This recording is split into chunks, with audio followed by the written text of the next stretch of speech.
welcome back to the channel, Woody's MTG.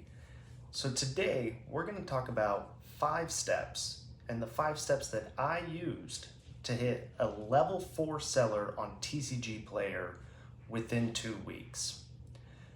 So to hit a level 4 seller, actually first let's discuss what a level 4 seller on TCGPlayer is.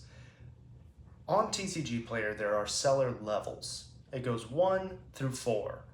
Essentially levels 1 through 3 change how much inventory you can upload, the price of an individual item, what the highest price of an individual item you can upload is, and the actual number of items in inventory.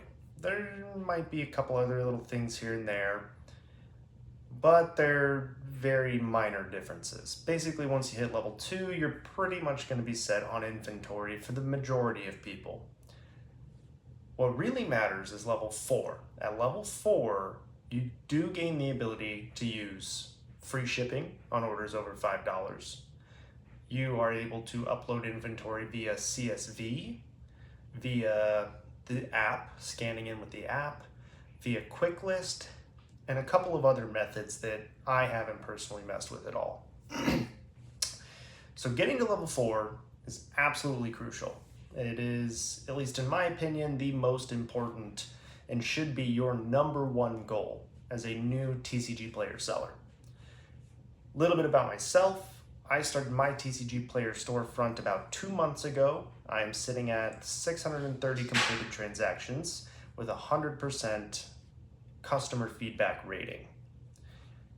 So the way you level up through the TCGPlayer seller levels is by sales volume, so number of sales that actually age out, so they need to age out to their expected delivery date, or the buyer needs to go in and leave feedback and say that they received the order, which we'll touch on that in a bit, and having feedback. So you do need, I believe it is a 95% feedback rating for level 4. I don't remember levels 1 through 3. 1 is where you start at. I believe it's 2 sales. 2 sales reach expected delivery date, you get level 2. Level 2 is basically a freebie. Level 4 requires 51 sales to hit their expected delivery date, or like I said, you have to have the people go and leave feedback. So those are kind of the 2 vectors we're attacking with these 5 steps. Step 1, get the sales. You need to make sales. Can't have feedback on no sales. And in addition, no feedback on no sales, you do need 51 sales to actually hit level 4. Here's an interesting thing about the way the TCGPlayer algorithm, the listing algorithm kind of works. When you go into TCGPlayer to buy a card, there's a little sort by button. That button, if you notice, is default set to price plus shipping. Here's the issue with that for you as a not level 4 seller. You can set your shipping as low as 99 cents. Now, when I have my shipping set to 0, which is free over $5, TCGPlayer is going to automatically tack on $1.27 of shipping to any card or order under $5. So you would think if I list a 50-cent card and you list a 50-cent card, your shipping's 99 cents, mine's $1.27, you're going to show up first, right? No. That is unfortunately not how it works. The way they do it is that they factor that free shipping over $5 as free shipping. So they actually count it as a 0 when they're doing their algorithm for how the orders come up or inventory comes up on a card instead of the $1.27. So if I have a 50-cent card listed for 1 penny, I'm sorry, that's backwards, $1, and you have a 50-cent card listed for 1 penny, I'm probably still going to show up before you. That is because my shipping is free. I don't have a shipping. My card is a penny with free shipping. or $1 with free shipping. Keep getting those backwards. I don't really script these videos, so you're gonna have to just deal with me here. $1 with free shipping. Even though I have $1.27 shipping, if they don't order $5 worth of stuff, still shows up as free shipping. You have a 1 penny card with 99 cents shipping, so your total is also $1. TCGPlayer, at least in my experience, also prioritizes people with free shipping. So if we have the same price, if I have the free shipping, I will still be listed ahead of you. So how do we get past this? How do you actually get these sales? I would highly recommend you have your own personal collection to do this with. This is, again, just the 5 steps I took personally to get to level 4 seller within 2 weeks. You're going to need to list $5 and up cards. TCG low price, the low price, $5 and up. This is because at $5, that is where the free shipping hits, and when you go in to list your little inventory, you're gonna see a grid and it's gonna give you options. One of the options is, different price brackets, and you can match any of the price brackets. So you can match low, market, or last sold. The nice thing about $5 and up cards, the low includes the free shipping. It's baked in. So when you match that low, you're actually matching the cost shipped, because TCGPlayer does take into account that they have free shipping, you don't, and it will usually subtract your shipping off the cost of the card. So if it's a $5 card and you have 99 cents shipping, it'll match it to $4 and a penny plus 99 cents shipping. So that's kind of convenient, right? Now here's the thing, you have no sales, very low sales, you don't have a little gold star. If you have the same price as me and I've got 600 sales, which isn't even that many, but still, I've got the little gold star and I've got 600 sales and 100% feedback. What are people gonna do if we have the same price? They're gonna buy from me. So what do you have to do? You have to beat my price. I would recommend knocking 50 cents to $1 off of every card. That sounds tough. And if it's a $20 card, $30 card, $40 card, you might want to knock a few bucks off. You want to knock off at least 10%, minimum 10% of the actual price, of the lowest listed price. I can't stress that enough. The lowest, not the market, not the mid, not the last sold, the lowest. You want to be the very first person that comes up on that list by a margin. People will buy it. So that's step 1. Beat everyone else on pricing. Hopefully you have your own collection to do this with and you don't have to go out and buy a bunch of cards. $5 cards, let's say, you need 51 sales, $255. It's not a huge investment, but it's not exactly free. Next thing, step number 2, you've made a sale. Fantastic. What's next? Biggest thing is gonna be shipping fast. Fast, and I mean fast. I personally, when I was striving for level 4, I was running to my blue bin, my outgoing mailbox, 2 to 3 times a day. That sounds excessive, but I wanted these cards in people's hands literally as fast as possible. So if I could get it to the post office for the first pickup, the overnight orders, they were there for the first pickup. The orders that came in around lunch, I seem to get a lot of sales around noon to 1 p.m. my time here on the West Coast. Those were in the box for the last pickup. You might have 3 pickups. Hit all 3. Get them out fast. Same day when possible. Obviously when possible. If it's at like midnight and you're awake, post office isn't gonna come pick stuff up. Unless they are in your area. It would be crazy, but same day, when you can, and when not, literally within 12 hours. Get them gone. Get the product into people's hands. It will blow them away. A lot of sellers mark things shipped and take like 3 days, 5 days, 7 days, 14 days to actually put it in the mail. Don't be that guy. So, price low, ship fast. Now what? How do you ship? Well, ship professionally. Full size envelope. None of that little, what are they, A2 envelopes? I think they're called A2 envelopes. They're basically like a 4x6. Don't do that. You're gonna cram you're gonna fold up your packing slip here and origami it and get it jammed into an envelope half this size, and it just doesn't look good. It doesn't look professional. After your choice of envelope, packing slip. Very important part of the packing slip. I went ahead and anonymized this packing slip because I don't want to dox anybody, but this is an actual order I received. So you'll notice two things: big empty space, thing that says leave feedback. You know what's nice about these number 10 envelopes? I think that's what they are, number 10. Business size envelopes.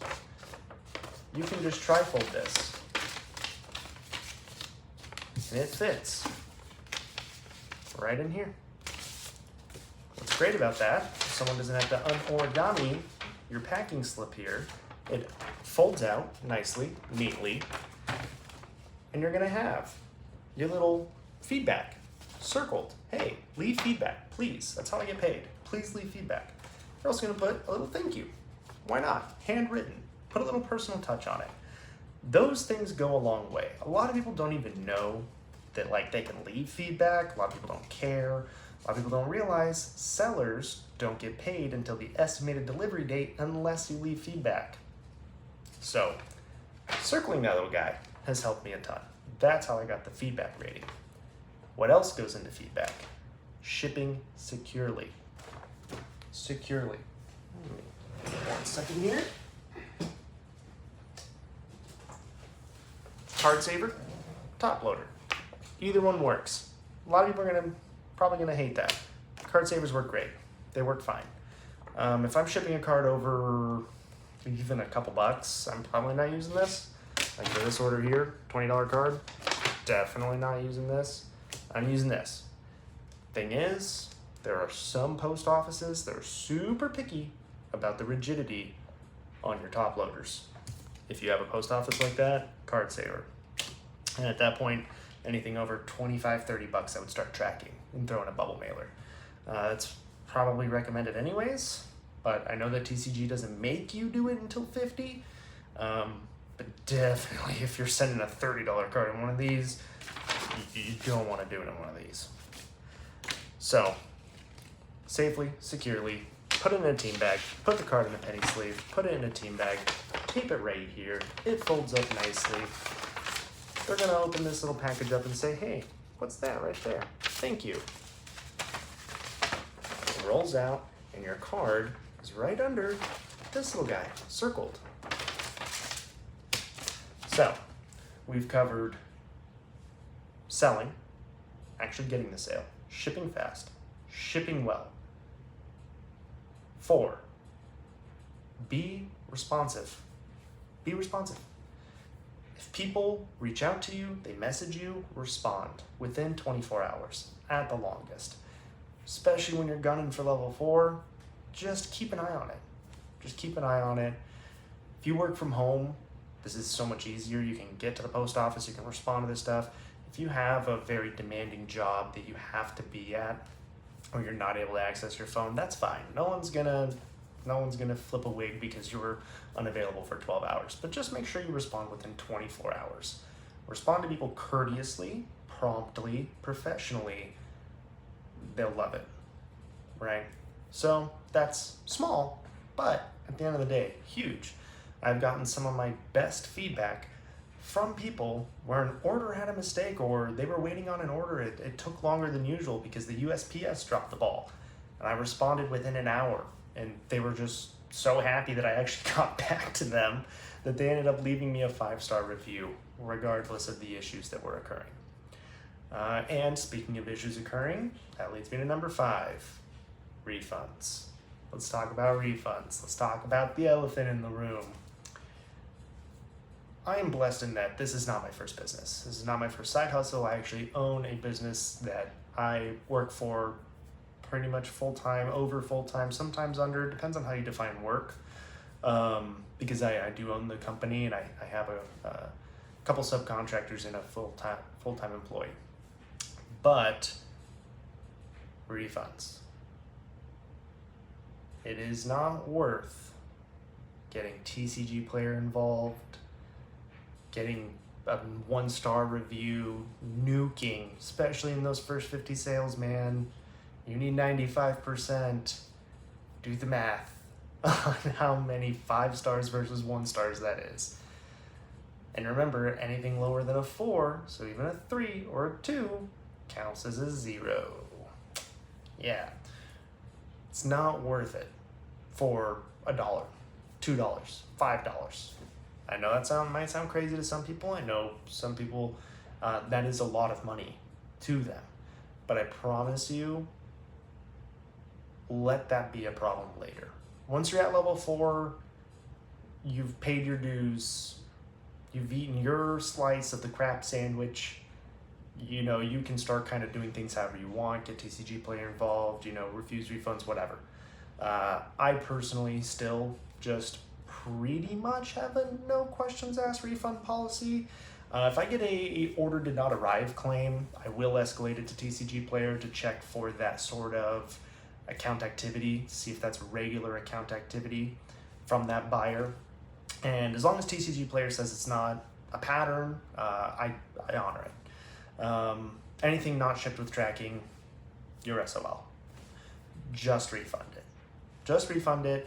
And if you can, get ahead of it. So the other day, I was shipping out an order. It was a big order. It was like 70 cards. And I was missing one of them.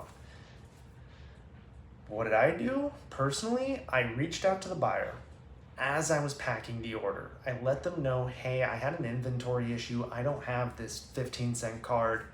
This was a huge order. I don't know how important that card is to you. I'm going to refund you $1. Now, I hope, admitting that's not against TCGPlayer policy. But I just felt, for the inconvenience sake and the size of the order and the dollar amount of the order, refunding a whole $1 just kind of felt right, I guess you could say. It was mostly bulk cards, so cards sitting right there that I still need to sort, that I picked up $5 for 1,000, $10 for 1,000 at the highest. That's half a penny to a penny per card. If I'm selling 70 of them and I'm getting $10, I can sacrifice $1 out of that margin to ensure this customer has a great experience. And I know that feeling, placing an order and the seller reaches out and they're like, hey, we're actually missing one of the cards. And it's like, oh, dude, I would have gone with a different seller. I only ordered that to get the free shipping, what have you, there was another seller, but I just didn't quite hit free shipping with them, and I know them, and I want to be a repeat customer for them, so I know how much of a bummer that can be. Just eat it.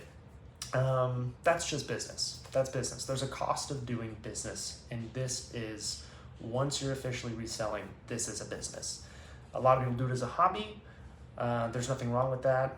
Obviously, Magic the Gathering as a whole is a hobby, but once you've officially taken on opening up a TCGPlayer storefront, at least for me, I view it as you are now, even if it is self-employed, even if it's a sole prop, you're operating a business. And in business, you make money for a reason, because sometimes you lose money, and that's going to happen. And it sucks, and it can be a real kick in the teeth sometimes. That's why tracking is so important on expensive cards. Figure out your tolerance for risk. Assess your tolerance for risk. Figure out how often packages get lost. If I'm sending plain white envelope, what's my cutoff point for sending a bubble mailer that costs me $5 to ship, or $4 and change, but typically you round it up to $5. That's all up to you, and it can suck. But just do it. Like I said, your number one goal is to get to level 4. Just get there. Sprint there. Speed run it. Because as soon as you are there, man, the grass is so much greener. CSV price updating, CSV inventory uploading, scanning with the app. It's free shipping over $5 lets you be top listed even for bulk cards. So if you're ever trying to sell whatever this is, if you're ever trying to sell some mildly played jank here, that's going to be key. So it also depends on what kind of seller you want to be. But the way I see it, most businesses don't profit for at least the first 2 years. You're fine just taking a little bit of a hit here and there, get to level 4, and then you're smooth sailing. You're level 4. They don't take it away. You don't lose it. Once you got it, you got it. Unless your feedback drops below 95%, which would be extremely difficult to do. So just keep up with a lot of these and you'll be a top seller, 100% rated. But everyone has their bad weeks, right? Wait to have a bad week until you're level 4. I got there in 2 weeks. That means that a lot of people had to go in and manually enter feedback and accept the order as delivered. A lot of my orders didn't just time out. And I do have a pretty high feedback ratio still. So that wraps it up. Sounds like they finally got the BMW running. Yeah, we got a BMW we've been working on in the garage forever. So I'll leave it there. Hopefully you found this helpful. If you did, please, please, please leave a like, subscribe, drop a comment down below. What's one of your best tips to try to get to level 4 seller as fast as possible? Speed run it, and I will see you guys next time.